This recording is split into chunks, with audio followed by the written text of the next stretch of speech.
He was David versus Goliath.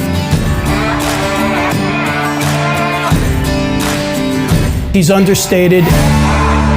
He's about making things happen.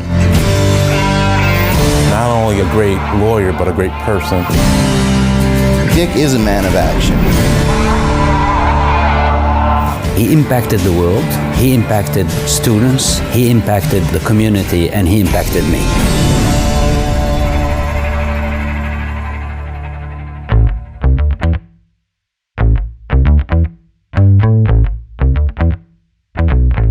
So I was in a class that entered the new Northeastern Law School class in 1973. Dick Daynard was my contracts teacher. Anyone who could find humor in contracts was someone I wanted to know better. We were smokers, and we smoked in the classroom. Dick's instinct at the time was not to confront those people in the classes that smoked, but rather to create and to begin a dialogue on the rights of smokers versus the rights of people who were subjected to secondhand smoke.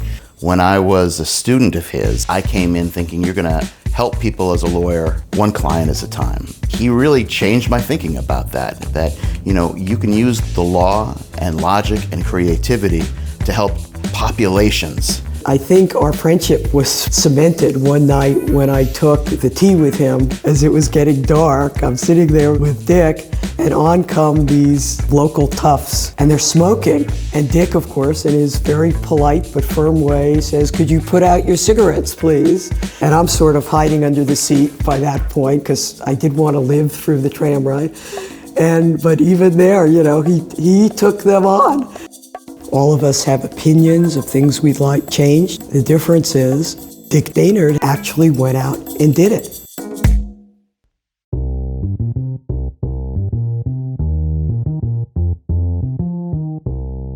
This morning in your written statement and your oral statement, you compared cigarettes to coffee, tea, sweets, sugar, warm milk, cheese, chocolate, and Twinkies. That's quite a list. I'm struck by what I think is a calculated attempt to trivialize the devastating health impacts of your product. Well, in early 1994, I think a lot of things that Dick had been working on around the tobacco industry and the legal fight came together, sort of a confluence of events. One of them was the Waxman hearings, where the CEOs of all 7 cigarette companies at the time came before Congress and blatantly and obviously lied before Congress. I believe nicotine is not addictive. I believe that nicotine is not addictive. I believe that nicotine is not addictive. The tobacco industry was Goliath. You never challenged them for anything. They were just so powerful. The fact that anybody would try to challenge their power and their influence was unheard of, particularly from a legal point of view. The rules of litigation, the rules of civil or criminal litigation, should not be changed for the benefit of the tobacco companies. So Dick was David. He was David versus Goliath. And when he first started articulating this strategy, everyone said, "Oh, this is just not going to work," and go away. But he persevered. He brought evidence and power. The litigation that Dick was so influential in creating and facilitating resulted in tobacco companies being held legally responsible for the very first time. The new wave of tobacco litigation that Dick made possible, particularly the states suing the industry for medical costs, brought the companies to the negotiating table. Litigation is uniquely capable of getting through all the things we haven't thought about, all the tricks the tobacco companies can come up with that we haven't figured out, but they're busy working on right now, and come in and say, "No, that's fraudulent. That's negligent. You failed your standard of ordinary care there. You SOBs, use their language, you did it again. And we're not going to let you get away with that."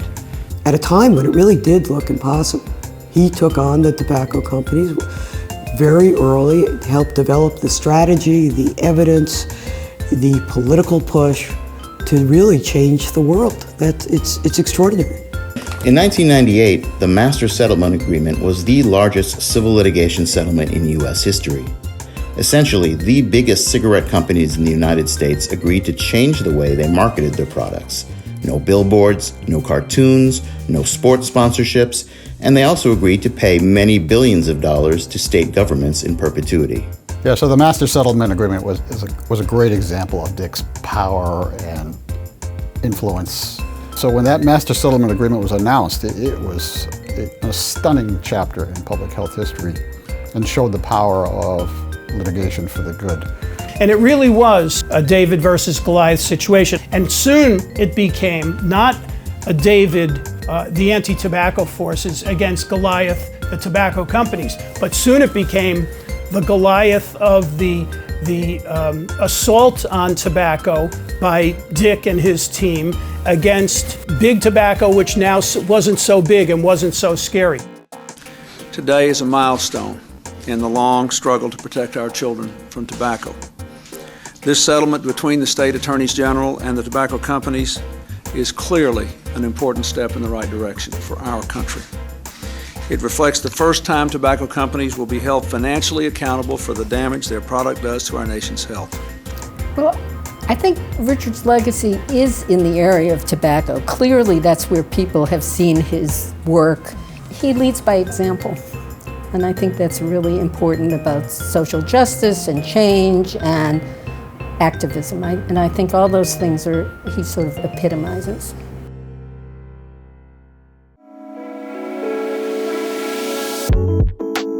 Dick is a man of action. I mean, he is an academic, he's a scholar, but that's not what he's about. He's about making things happen. He's a cause guy, so he was worried about predatory gambling, climate change, tobacco control globally, obesity. I think he's really interested in guns. I think the most valuable lesson is if you believe in a cause or a mission, then you should really think about it, strategize, and execute. And that's the great thing about Dick. It's not just a vision and a thought, it's actually how do you get there step by step. Richard was as committed to Northeastern almost as tobacco.